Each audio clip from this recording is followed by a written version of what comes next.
Welcome to the Faith Snacks Podcast, bite-sized snacks to grow your faith. I am your host, Chris Adams. Thank you for joining me, and let's get into today's program. Welcome to the show today. Today we are going to talk about what God is looking for. So let me ask you, what is God looking for? Because that's a good question. We should be concerned with what God is looking for in people. You know, businesses, when they're looking to hire somebody, even ministries, when they're looking to hire people, they're looking for someone with experience. They like for you to have a good education, to have people skills, multitasking skills, social skills, for you to be a hard worker. And, you know, those things are good for those jobs. Those things are good for ministries, but they're not the most important thing. God is not concerned about that. In fact, God doesn't care about any of that. He's not looking for those who have talent. He's not looking for those who are the smartest. All the education in the world means nothing to God because that's not what he's looking for. God is not looking for someone who knows it all. He's looking for someone who knows they can't do it without him. That is something good to write down, to keep in your memory banks, to pull up all the time so you don't get distracted and get caught up in other things. Let me say that again. God is not looking for someone who knows it all. He's looking for someone who knows they can't do it without him. He's looking for someone who has faith in him, has faith in his word, and will trust him with their life. You know, Smith Wigglesworth, years ago, he had a saying, a quote. He said that there is something about believing God that will cause him to pass over 1 million people to get to you. God is looking for those who have faith in him. The most important thing is to know that you cannot do it without God. It's trust and faith in God. It's not all these other things that the world tries to say is important, like education, knowing somebody. Well, yeah, knowing somebody is great, and knowing God is the greatest thing that you can do. If you want to know someone, know God. All the other stuff that the world tries to throw at you, you know, you need to have experience in this thing and that thing. You need to, if you're going into ministry, we'd like you to have worked with a church before. No, you know, that's good if you could have that. But with God, if you're going to do what God has called you to do, that's not the most important thing. Let's look at God's track record for this, okay? When God was looking for a king to replace Saul and be the new king and the leader of Israel, God passed by a couple million people in all of Israel and in all the world, actually. And then when he got past all those people, he passed by 7 different sons of Jesse to get to the ruddiest, the smallest, the youngest son, because he was the one. Those other sons, they looked good. They were strong. They had skills. They were probably experienced in things. There were some that even went off to war, even though they were cowering like chickens.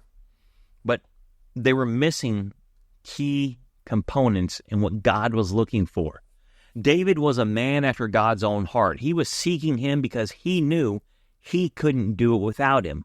Just look at one of the reasons, one of the reasons that God chose him is because he trusted him. And then right after he was anointed, he went out and saw that Goliath and the armies of Israel were going against the armies of the Philistines, and he came up against Goliath, but he didn't come up against Goliath in his own strength. He came up and he said, I come to you in the strength and in the name of the God of Israel. David's trust, his hope, his faith was found in God because he knew he could not do it without him. Look at Jesus. Jesus passed by millions of people in all of Israel to choose 12 people that no leader in all of Israel in their right mind would have chosen. And, unless they were going out fishing. He chose a couple fishermen, a tax collector, and a couple other guys that we don't really know what they did, but it's a safe bet that they weren't on the top of the world's list, okay? But they were on top of God's list. They weren't men of great ministerial experience. Their resumes weren't padded with all the cool things that they could do. They were padded with, I fish. I catch fish. They're padded with, I collect taxes. I overcharge people. I pad my wallet. They didn't have ministerial experience, but they were teachable.